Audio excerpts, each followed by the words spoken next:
it. Yeah, welcome to Top PM Voices, episode number 8, Supercharge your product roadmap with Roman Pichler, or how do you pronounce your surname? Oh, well, I tend to say Pichler these days, but, Pichler is good as well, so. Pichler sounds really good. Okay, perfect. Yeah, so my name is Malte. I'm the founder, CEO, and CPO at airfocus. We are a hyper-flexible product management platform, typically used by larger product organizations that have lots of products, lots of product areas and teams. And we help with alignment, all the interesting and difficult stuff, usually in the problem space, before you send stuff to Jira or Azure DevOps. But today is not about me. Today is about product road mapping. And who better to guide us through this conversation than Roman, a seasoned product expert with nearly 2 decades of experience. Roman, you wrote 4 books on product management, including Strategize and How to Lead in Product Management. You're also a trusted advisor to a lot of product leaders globally. Yeah, so without further ado, let me hand over the stage to you, Roman. Welcome to the event. Could you please take a moment to introduce yourself to our audience? Yeah, sure. So great to be here, and thanks for the warm welcome. So yeah, as you've already heard, so I work in product management and help teams, help individuals, help product leaders get better at what they do. And again, as you've heard, I've done it for quite some time. That wasn't how I started out. So I started originally working as a developer, and then doing a technology consulting role, and kind of fell into product management as many people do. That was sort of around 2001. Got asked to look at a new product development effort in the healthcare space, sort out some of the technological challenges, and ended up working with the lead product manager. Learned a lot in the process, and yeah, that's how I got into product management and got interested in product management practices and techniques. Amazing, super great context, and I can't wait to dive into the topics. But before that, I would like to extend an invitation to our upcoming episodes of Top PM Voices. We have some incredible speakers lined up. Ala from our marketing team will share the links with you in the chat box shortly, and we're also going to talk about it at the very end. Additionally, you're more than welcome to engage in our discussions. We have this kind of chat interface here. You can ask questions, ideas, or thoughts. And then we are going to bring them back towards the Q&A section to discuss them and hopefully answer them. Yeah. So last point before we get started, 65% of product managers and product leaders consider road mapping the most challenging aspect of their role.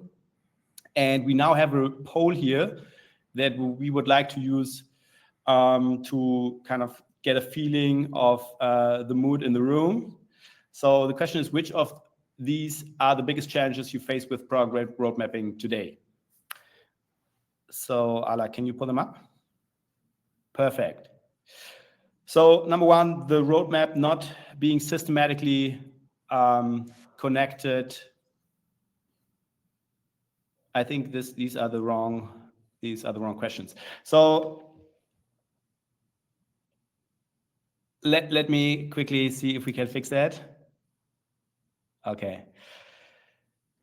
Good. Let's see if we get back to the poll. These are the wrong questions.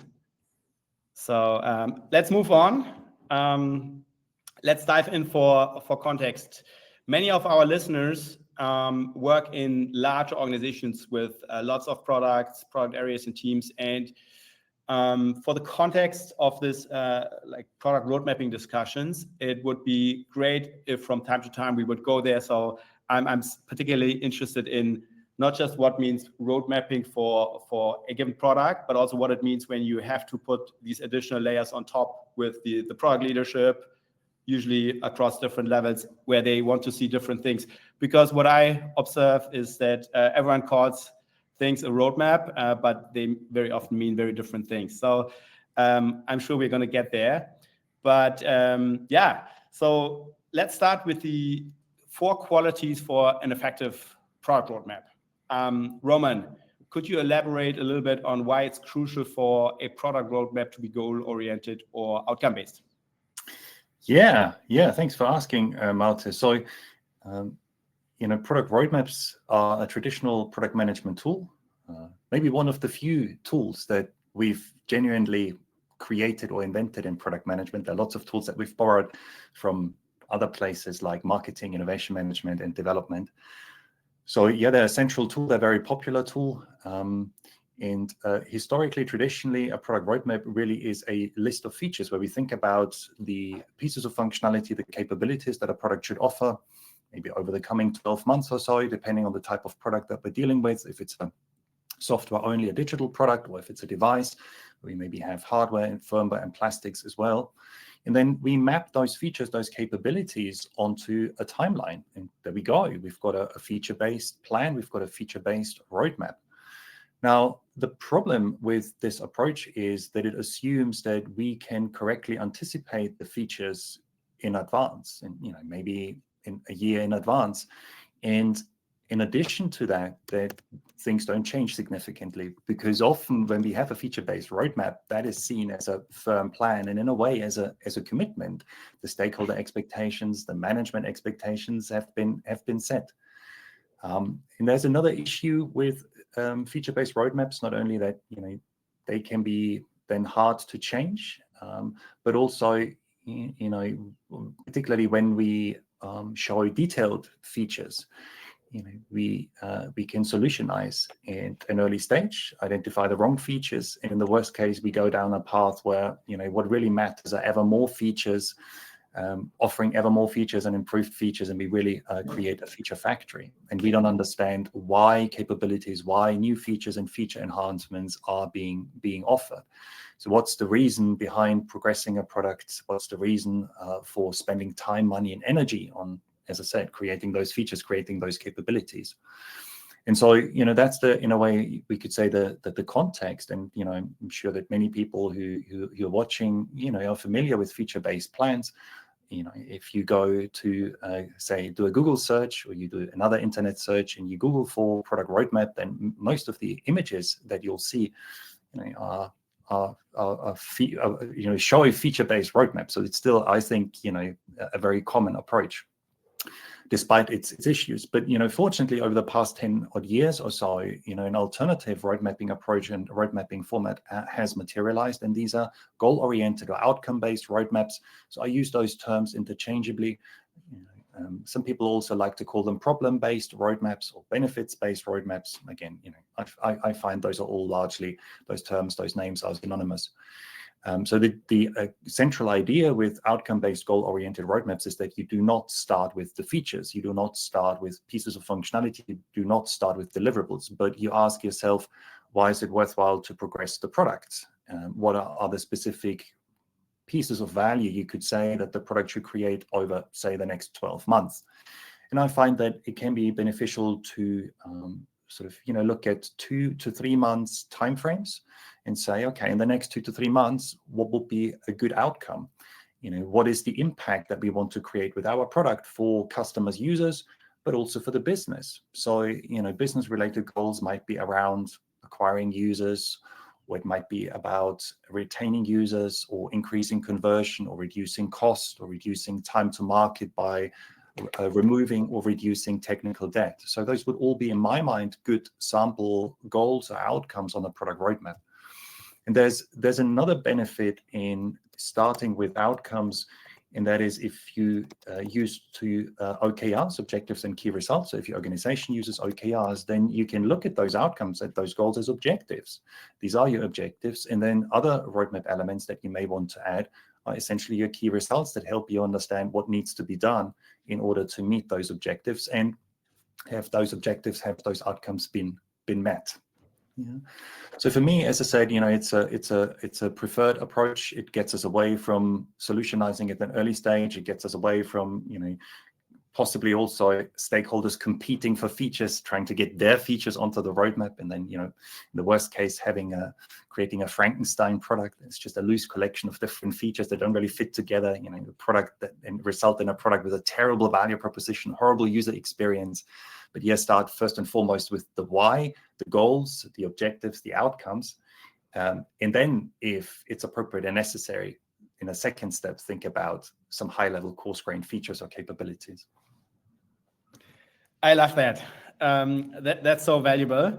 Let's move to the next of the 4 points. How can product teams ensure their roadmaps remain connected and aligned with the overarching vision, product strategy, and then on the other side, looking more towards the delivery, the product backlog, or wherever you kind of get stuff done? Yeah. I think that's another important aspect. I sometimes see teams work with product roadmaps, but that product roadmap is more or less an isolated plan. It isn't appropriately connected. So, and it kind of touches on what is the essence of a product roadmap. What's the product roadmap really all about? And for me, a product roadmap should be an actionable plan that directs the work of development teams, shows development teams where the product is going, how the product is progressing, and equally, aligns the stakeholders and creates that visibility for the stakeholders.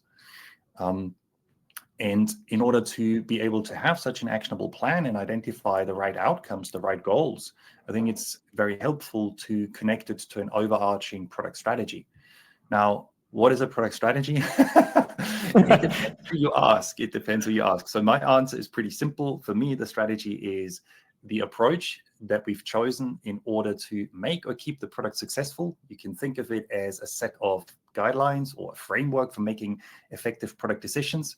And to make this more concrete, there are 4 key elements that I like to, 4, not 3, 4 key elements I like to capture in a product strategy. First of all, the target group, the market segment, the users and customers, the beneficiaries of the product. And then second, the need or the needs that the product should address, the problem that people want to see solved, the benefit that they want to gain from using the product, or the job that the product should do for the individuals. The business goals, the desired business benefits that the product should generate. Think about generating revenue for a commercial product, or think about for an internal technical product like an internal software platform, maybe reducing costs, reducing time to market. And then finally, and that's particularly important for revenue generating commercial products, standout features, those aspects that set the product apart from competing offerings and encourage people to choose it instead of those alternatives. And so having that strategy available and ensuring that the strategy has been sufficiently validated, and that means that it's free of major risks and major assumptions, and that you've got some evidence and some empirical evidence, some data, in order to back up the statements in your strategy, in order to back up the, say, target group choices and the needs that you've captured and so forth. That then offers a solid basis, a solid foundation for making the right product road mapping decisions, and, as I said, identifying the right goals. So you could, for instance, derive goals directly from the needs and business goals. One of the techniques I've described in my book, Strategize, that's particularly useful for younger products that still change significantly. You basically break a sub-goal from the needs and the business goals out, or you break out a sub-goal, I should say, and put it onto your product roadmap. And that way, the 2 plans are connected, they're systematically connected, and the roadmap then essentially tells you how the strategy will be implemented, at least roughly, over the coming, say, 12 months. And so for me, that's a really important connection piece, particularly challenging in organizations where the people who look after the roadmap, develop the roadmap, aren't empowered to make the higher level strategic decisions, where you have maybe a head of product, director of product management, VP of product management, who sets the strategy, the product strategy. And then you have product teams, product managers, Scrum product owners who look after the product roadmap, develop and update the roadmap. And in that case, it's particularly important to ensure that those 2, you could say, plans are connected, even though, strictly speaking, the strategy isn't a plan in a traditional sense. The roadmap is. The roadmap, in my mind, should be detailed enough so that it is actionable, as I said. And that brings me to the the second aspect, and that is the connection to the product backlog. So, it's nice to have a product roadmap, but it's kind of a waste if you then don't use the product roadmap in order to inform and guide backlog decisions, right? So, what's in the product backlog should really be tied to the information stated, particularly the goals, the outcomes on the roadmap. And a nice way to do this is to take the next product goal, the next outcome that we're working on, and literally copying it across into the product backlog. And then you simply have to be brave enough to remove all those items in the backlog that are not related to this new goal, that don't help you meet this outcome, this objective. And then, add those items that you believe are necessary, those features, those pieces of functionality that you believe are necessary in order to achieve the overarching goal. And that focuses your product backlog. It ends up in a more compact, concise, shorter product backlog that is easier to manage, easier to adjust. Again, that's of a great benefit when you're doing something new or when there's a lot of uncertainty, change, innovation, particularly the case, again, for younger products. And it gives you, again, a very tight, a very nice connection, a very nice alignment between the roadmap and the backlog. And so if that's how you do it, then your product backlog items should ultimately be tied to your product strategy. I mean, everything that's in the product backlog really should be there to help you implement the strategy, which I think is great because it avoids what I call a strategy execution chasm. In a way, you've got the strategy, beautiful. And then you've got the execution, the software that is being built, but somehow the two things don't quite match up, which is like, why do we bother doing strategizing work at all then? It's kind of wasteful. Yeah, product managers love also these loops, right? And you should really see it as a continuous cycle, right? You don't want the strategy to be this static document that's completely detached from eventually the roadmap and the backlog. Amazing. So 2 takeaways from me. Number 1, we need to do a webinar on product strategy. It's way too not enough time here to talk about this super interesting topic. Number 2, your quality number 2 is my absolute favorite quality because we as Airfocus, we're in the business of connecting all these things for complex product organizations. This is amazing. So let's jump to number 3. Why is it important for product roadmaps to be shared and accessible to stakeholders? Yeah, again, I think it's as you kind of alluded to, it is important to make sure that it's visible, that there's transparency, but also there's sufficient support and buy-in. If I'm the product manager and I build the product roadmap and I think it's great, that's kind of nice. But if the stakeholders think it's wrong, the stakeholders are not supportive, and the development teams don't understand it, or again think it's unrealistic, it's not really feasible, or it doesn't contain the right pieces of information, doesn't take into account, say, some of the technological concerns or technology-related concerns, I should say, then it's people are unlikely to use the product roadmap, and again, it's pretty much a waste. So I think it is important to make sure that the plan is clearly understood and that the plan is accepted. There's sufficient support, sufficient buy-in for the plan. In the various techniques, how you can achieve this, and I can create a draft roadmap, and then I can go from stakeholder to stakeholder and from development team to development team and listen to what they have to say and take on board their feedback and then try and work it into the roadmap and then do the same thing again. Or, which is my preference, I can try and bring the right people together and run a collaborative workshop, be it online or be it on site, so that people can actually shape the roadmap. They can contribute to the roadmap, and they can voice their ideas. They can also voice any concerns, and they can understand each other, and they can hear each other's ideas and concerns and understand each other's needs and goals. And I think that's super helpful to leverage you could say the collective wisdom of the right people, but also to make sure that there's alignment, that the goals that we put on the roadmap are clear, and there's a shared understanding. And my experience suggests that when we invite people to collaborate and create a roadmap together, generally make decisions together, people are more likely to support those decisions, even if not all of their ideas and requests can be taken on board, as long as we listen to them attentively and genuinely appreciate what they have to share, what they have to say. So of course, there are some caveats. There's some obvious, I don't know if they're obvious mistakes, but there's some dangers or mistakes that you can make when you choose such a collaborative approach. One is that you try and please people and say yes to too many ideas and requests. Wasn't it Michael Porter who once said the most important thing about strategy is saying no, or the things that we don't do. So it's important to choose those ideas that really help you execute or implement the strategy and move your product forward in the right way and attract as much support as possible. So you have the courage to say no. And the second mistake is that I see teams make is that the highest paid person opinion wins or dominates. And again, that's not the idea. The idea is to choose a collaborative approach and maybe a decision rule like consent. That tends to be a good one for product road mapping decisions where everybody has a say and everybody has to at least not have any meaningful objections against a goal or the roadmap as it's been developed so far. So but again I feel that is a very effective way to share the roadmap and secure buy-in, and it kind of mitigates the risk that you publish a plan and then people come to you and say like, yeah, it's nice, but you forgot to do this, you forgot to do that. And by involving people in a way are committed, and there's typically a level of because you co-created, there's a level of co-ownership. Yeah, I love the idea of the workshop.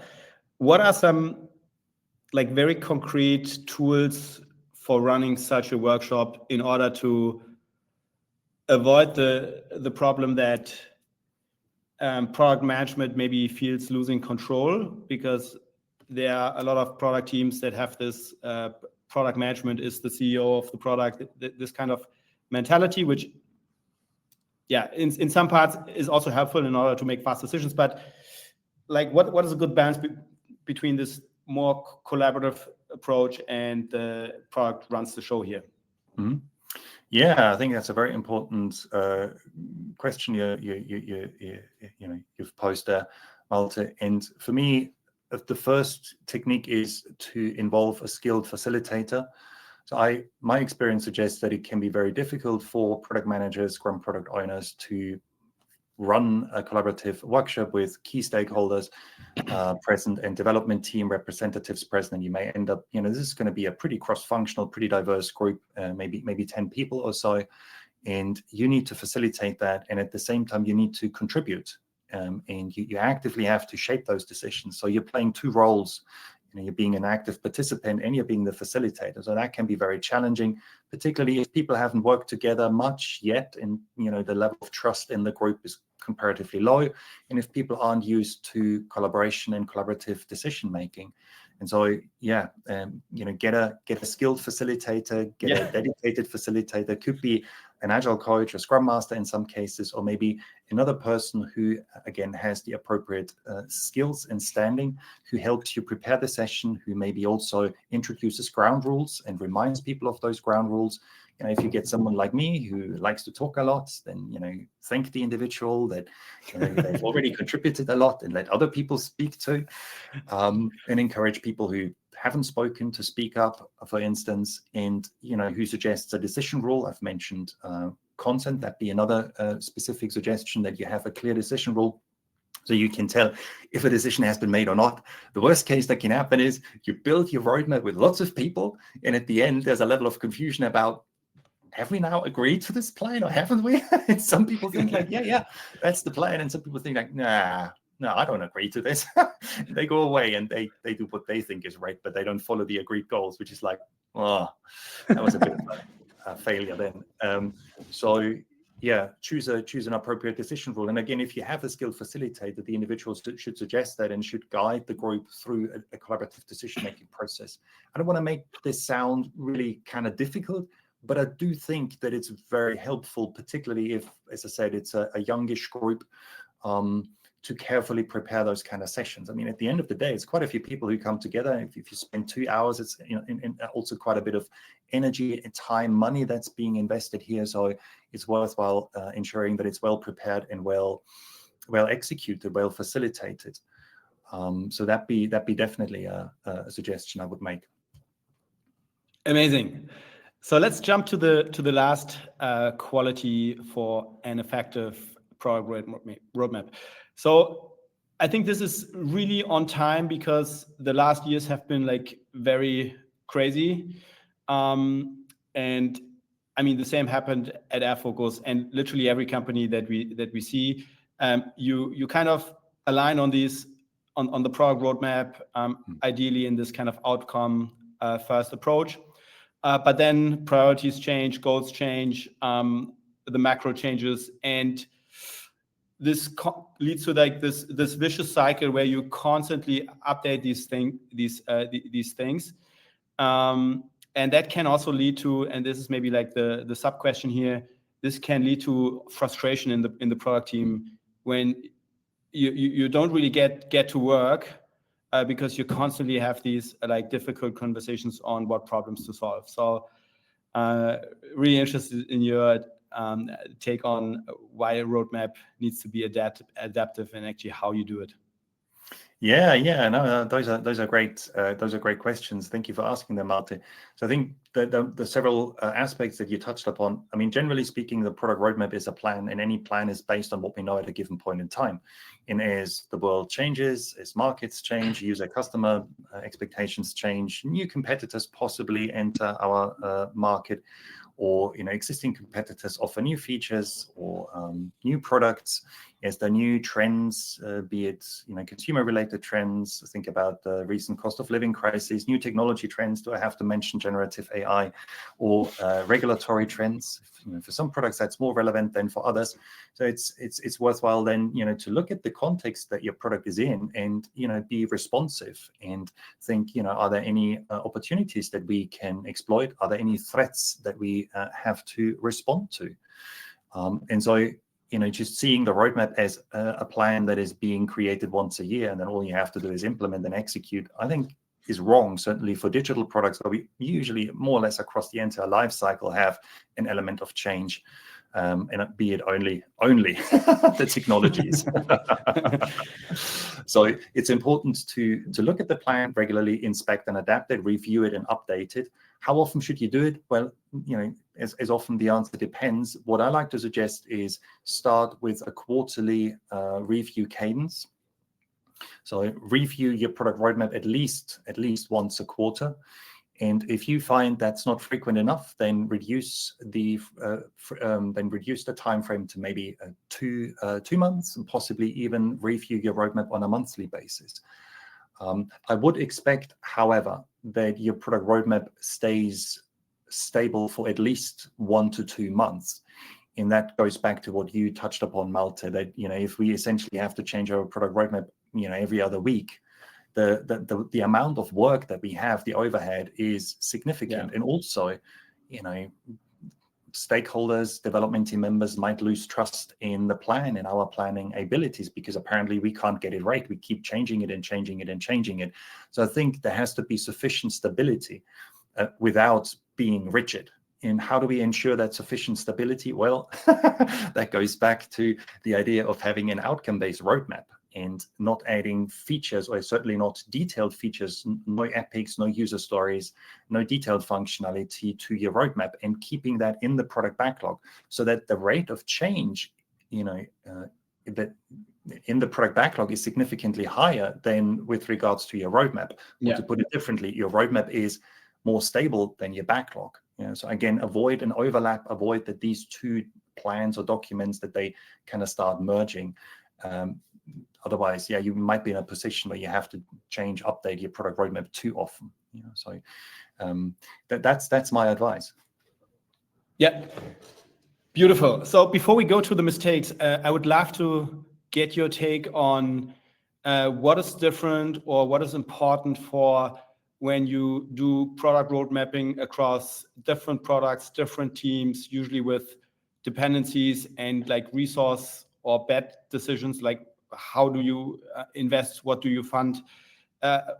Also with respect to maybe more senior leadership people coming in, like what is different and what's important? Yeah. I mean, those are great questions. With some of the clients I work with, so it's not uncommon for me, maybe that's a better way to put it. It's not uncommon for me to work with an organization and see there's a certain level of confusion around what a product roadmap is.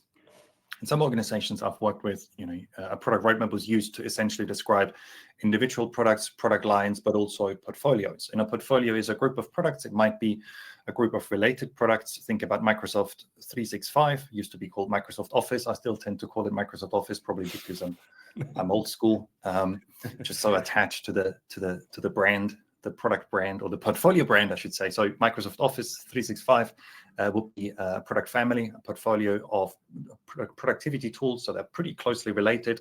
In the case of Microsoft, they're bundled as well.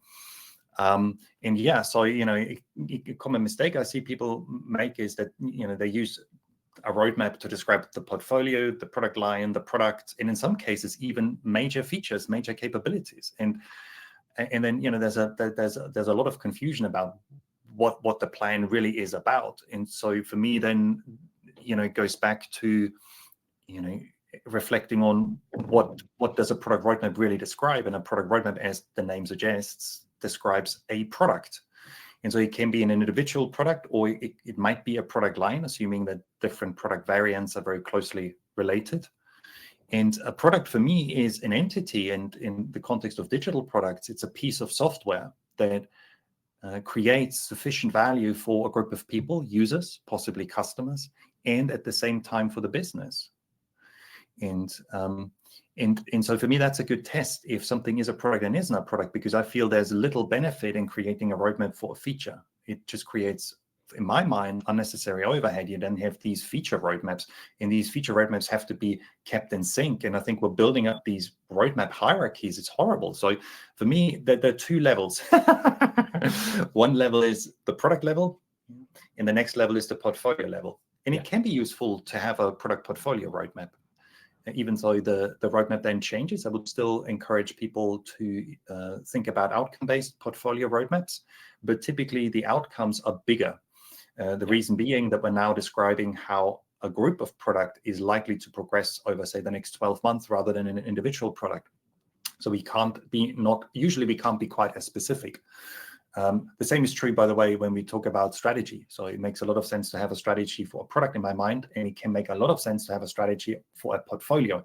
But while you structurally can have those strategies virtually identical, so a portfolio strategy, I find, should also talk about markets. It should also talk about needs, value proposition, standout features, and business goals.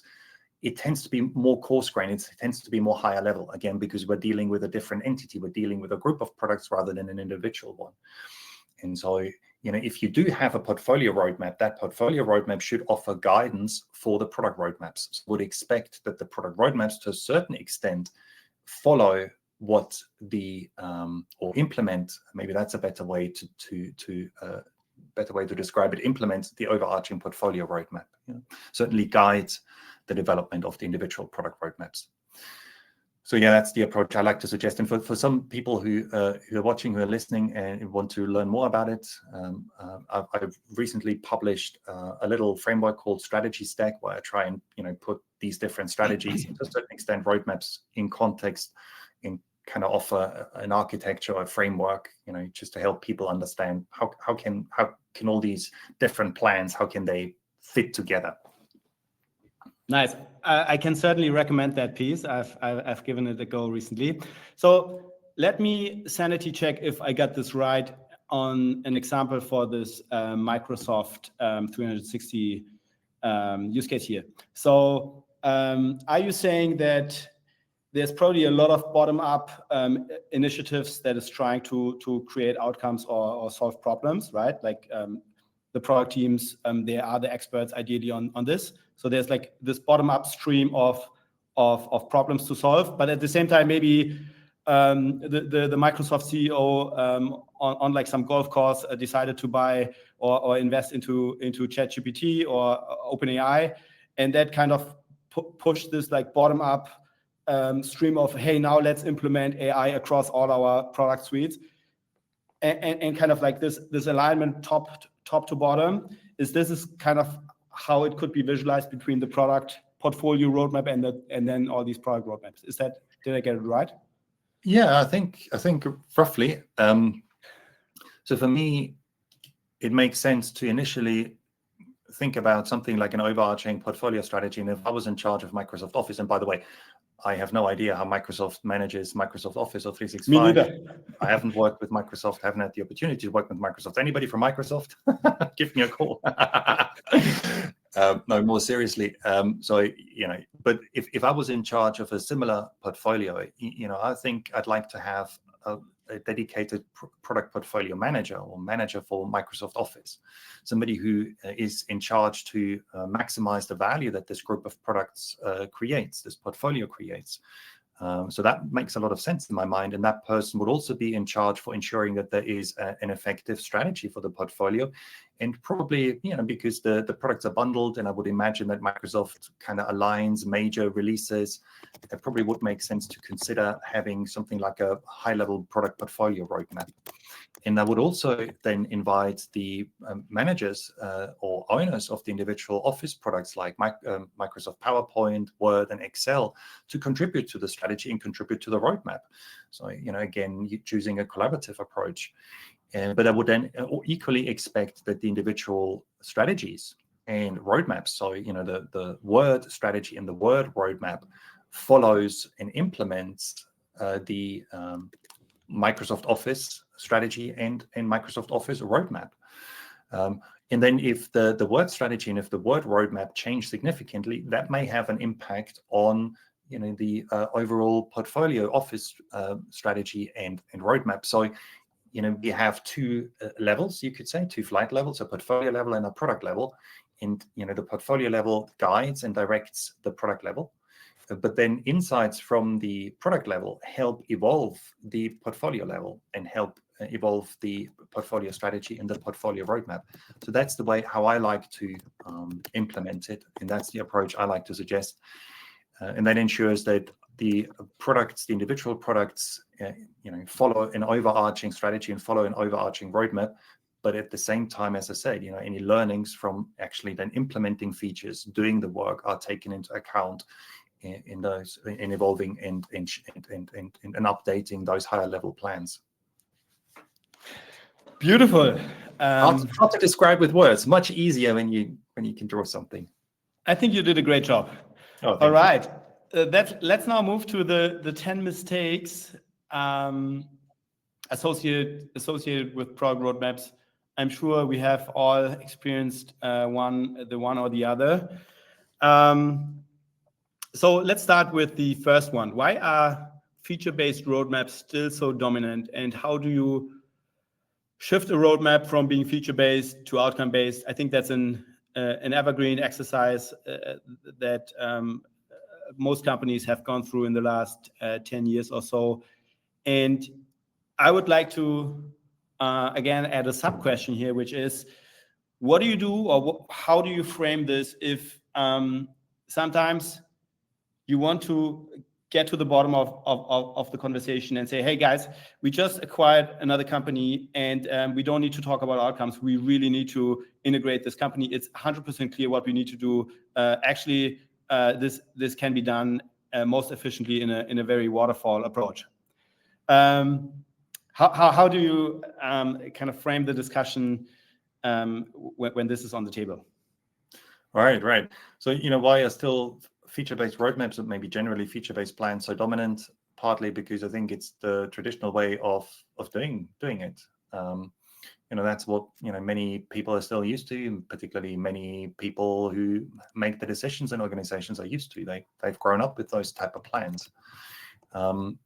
It's kind of, for me, interesting to see some of the struggles organizations go through when they try to adopt OKRs, objectives and key results, because OKRs, like an outcome-based planning approach, very much moves away from saying these are the specific things that you must do or that have to be done. These are pieces of functionality, deliverables that have to be created or delivered, and here are the tasks that you have to carry out, to saying like, why we're doing this and what's the objective that we're trying to achieve here, the objective we're trying to meet, what's the purpose? What's the purpose here?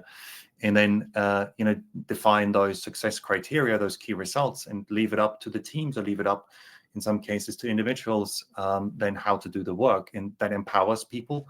It leverages the knowledge and creativity that people have. I mean, there's a reason why people got hired, right, by a company. And that is, I think, to make a positive contribution, right, and help move the business forward and help move the products forward. So it's kind of nice to give people the opportunity to do that. And if we just tell people, no, these are the pieces of functionality you must deliver, then a product manager is in danger of, or at least sometimes possibly in danger of becoming a delivery manager, a project manager, rather than somebody who really has ownership of the product. And, that's, in a way, it's also related to empowerment. And I think empowerment's been an issue in product management for as long as the profession has existed. Some people said it started in the 1930s. Some people say maybe more in the 1950s. In the software space, we've had product management probably since the early 1980s. So it's a comparatively young profession, and empowerment is something I think we've been struggling for quite some time. And for me, the minimum level of empowerment that product teams and product managers, Scrum product owners need is that they have the authority to determine the features and the user experience of their product. And that's the absolute minimum. I'd like to be more ambitious and say to help people really maximize value creation and also ensure that product management as a profession, is seen as making a real contribution to the business. People have to have the empowerment to also make the strategic product decisions and ultimately, you could say, own the product strategy and the product roadmap together with key stakeholders and development teams or development team representatives. So, those, I think, are some of the factors here. And I mean, you're right. Sometimes, something happens and we need to react very quickly and we need to essentially just get stuff done. Personally, I would still say it's worthwhile, to clearly communicate what is happening and why it is happening and really kind of explain the reason behind it. And if you explain the reason behind it, then you're already talking about something like an outcome. Why do we need to get a piece of work done? Why do we need to take certain actions? Why do certain tasks have to be carried out? Well, in order to achieve this. And there's your outcome, there's your objective. Okay, love this. So the next, we are not going to get through all 10 of the mistakes. The next one is kind of around strategies to effectively manage stakeholder requests while aligning with the overarching product strategy. You mentioned the product workshops, this more collaborative approach on dealing with this. But you can only have so many product roadmap workshops, especially when you pull in these experts or these moderators. So in the day-to-day, when these requests for solving certain problems pop up, like how do you deal with that? Yeah, another, I think, excellent question that probably many people this relates to a challenge many product people face. I mean, ideally, you'd like to involve the key stakeholders, as I've already mentioned, and you just mentioned it as well, Malte, in some form of a collaborative exercise and leverage their knowledge and creativity, give them the opportunity to contribute to the roadmap. And if they have contributed to the roadmap, if they've had the opportunity to clearly voice their ideas and concerns, and if you try to address their underlying needs as much as possible, then hopefully that means they'll buy into the roadmap, they'll understand the roadmap, and hopefully it means they won't challenge the product roadmap every other week, every other day. But then you may still have requests and ideas coming from the rest of the organization.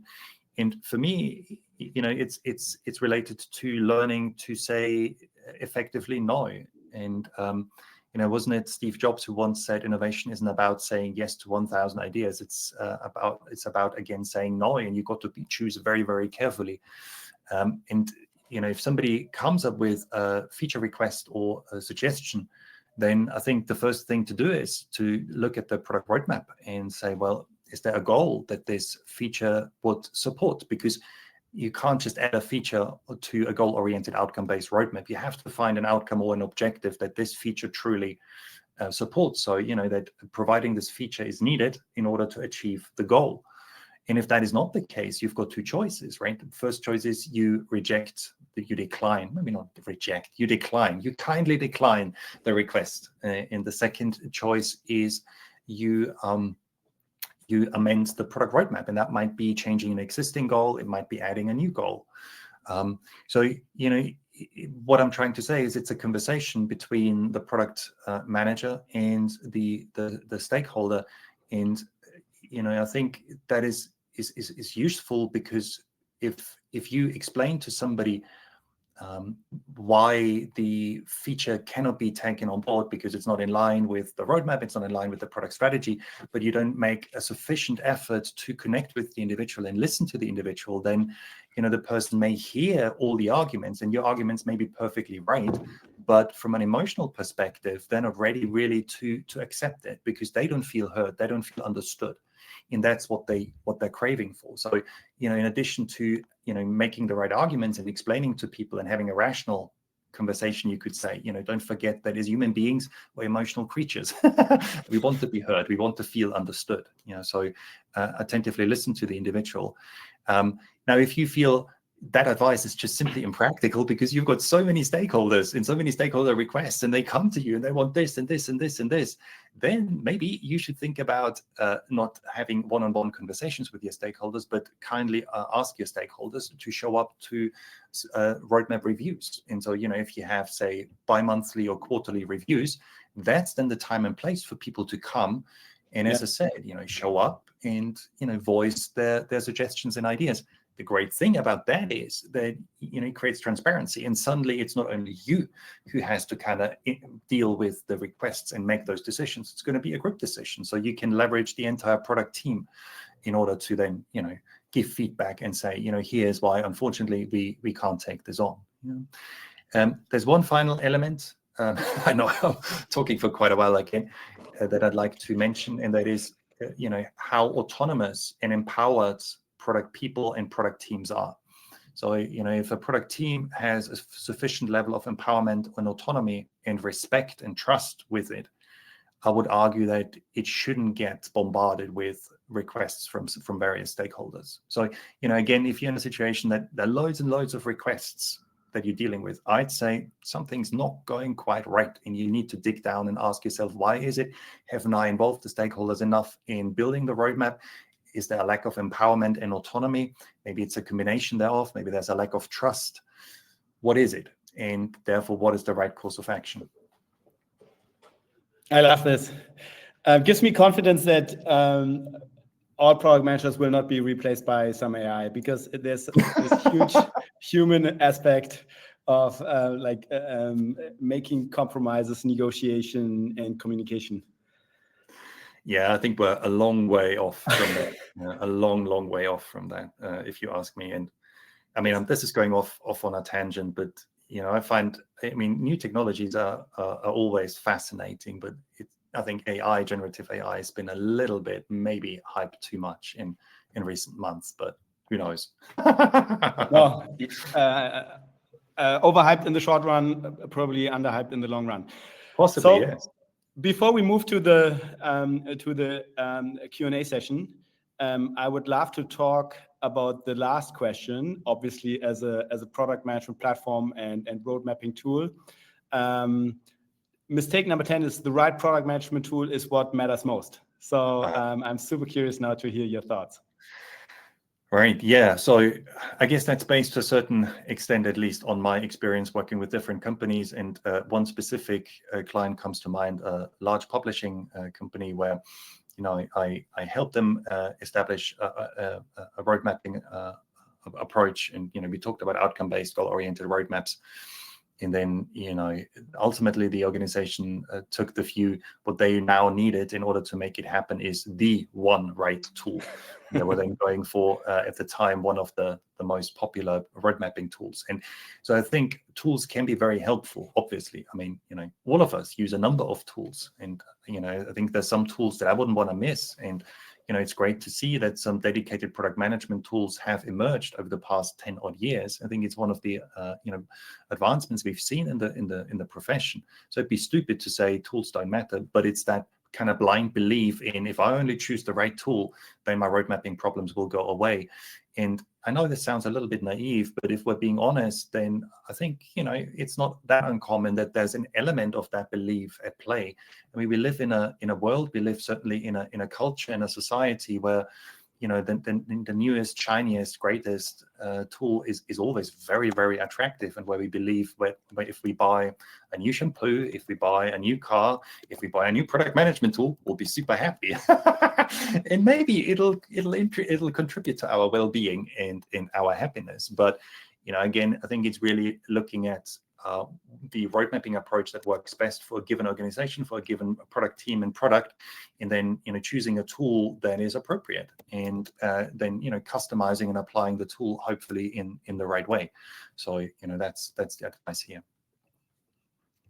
Love this. Yeah, I mean, it's certainly just the tool alone is not the answer here. You need strong product leadership. You need smart, empowered product teams. You need processes or principles, all of that. But yeah, super interesting. All right. Let's now move to the questions. Sure. They're coming. Okay, this question is from Dominique. What I see commonly is that a big customer wants a particular feature, and therefore to win this account, there's a pressure to put it on the roadmap, whereas you might not have done so otherwise. How do we deal with that? Yeah, without a doubt, put it on the roadmap. That's it. Ignore the rest of the advice. I'm half joking. I think it obviously depends on the potential benefits that you might gain from offering this feature. But I think it's very, very worthwhile to consider the impact, and generally asking yourself to which extent you want to accommodate requests and needs, you could say, of individual customers, or to which extent you decide what is right for the market based on the research that you've done, based on the feedback that you receive, based on the data that you get from the users and customers. So I think it's a very difficult one. But if there is a customer that comes to you and says, like, we'd love to buy your product, or we'd love to subscribe to your product, buy so many licenses, but this feature is missing, I think it's very, very worthwhile having a conversation with the customer, understanding why is that feature so important to the customer. So that'd be my very, very first step, having preferably a face-to-face conversation, be it online, be it that you visit the customer and understand why is it so important, what's the underlying needs that this feature should address, how does it help the customer. And then in a second step, think about what is the impact to your product, what's the impact to your current roadmap, and then do a cost-benefit analysis ultimately, or some form of cost-benefit analysis where you think about, if we now maybe change a goal, if we change the product roadmap, if we add this feature, what will we lose? What other benefits will be delayed, and what will be gained? So that'd be my suggestion. But you certainly, you should consider it, but you should consider it carefully. Amazing. Maybe I can also provide an example here. So we also have this quite regularly, that there are these like special feature requests, and we try to be very ruthless on we're not building stuff if it's not the right product decision for the platform. And the thing that has resolved this problem for us over and over again was forcing everyone in the group to creatively think about other solutions. And in that case, in that specific case, it was around, if we just add another endpoint to our APIs, our public APIs, the customer could actually build like some sort of workaround solution for themselves. And because we don't want to now make them put this on their own roadmap, we just said, okay, let us now invest the time into building this API connection for you. And this really resolves the problems for all the stakeholders. The customer pretty much gets what they want. They don't have to now invest own development efforts, which is a tricky thing. And we just didn't build a feature that we didn't want to put on the platform, while also saving a lot of resources that we could spend on the more strategic topics. And we wouldn't have gotten there if we hadn't been hadn't forced ourselves to be very creative. I think there's always another solution for solving problems. Yeah, I love that. Thank you for sharing. Yeah, you're absolutely right. So, the solution that a customer comes up with is not necessarily the best solution, neither for the customer nor for the product. Exactly. Okay, Ala, let's pull up the next question. We just have a few more. Maybe that's the last question because we don't have that much time. So this question is from Michael or Michael, not so sure. Customers often want to see their features on the roadmap. Do you maintain two roadmaps, one with outcomes for your internal use and one with features to present to customers? Or do you just talk to customers about their specific outcomes? Yeah, nice question. So sometimes it does make sense to have an internal and an external roadmap, and have an internal roadmap that has more details, more information on it. For instance, you may want to put metrics on an internal product roadmap, metrics that help you determine if a goal and outcome has been achieved. That's something I like to suggest. If dates or specific timeframes should be shown on product roadmaps has been a hotly debated topic in product management for quite some time. For an internal product roadmap that aligns stakeholders and development teams, personally, I like to encourage my clients to use time, at least, timeframes like, in the next quarter. This goal should be achieved. Why? Well, because, you often need to balance the date or date adherence, you could say, and goal delivery or goal attainment, assuming that your budget is limited. But yeah, for an external customer-facing roadmap, those pieces of information are less valuable. And with an external customer-facing roadmap, I'd focus on, first of all, again, the outcomes, and communicate to the customer what is the value that you intend to create for the customer. And then if you do want to show any big coarse-grained, if you want to show any temporal information, time-based information, then only use big coarse-grained timeframes, like Jana Bastow, for instance, suggested a while back, the now, next, later approach, where you have still timeframes, but they're just really, really big. So that buys you a lot of room to wiggle. And, with the features, if you add features to an external roadmap, an outcome-based roadmap, particularly, again, be careful which features you add and make sure that those features really are very big and ultimately, fairly unspecific, so that, I don't know, customers knowing you'll support a certain type of device, or, there's a certain type of capability coming, but you don't commit to which extent that capability will be realized, or how exactly what it will look like and do. That's Amazing. Roman, this has been an amazing webinar. I also learned a ton. Thank you for also sharing such actionable advice. Really cool. Pleasure. Yeah. So thank you a lot. Thanks a lot. And before we end, I wanted to kind of mention that we have another really cool guest on this webinar series, which will be Itamar Gilad. He will talk about unlocking product potential, 4 keys for evidence-guided development. I've also read his book. It's pretty cool. So make sure to sign up for this upcoming airfocus Top PM Voices webinar. All right, that's it. Thank you also to the audience for showing up and asking these questions. Have a great day. Thanks. Bye.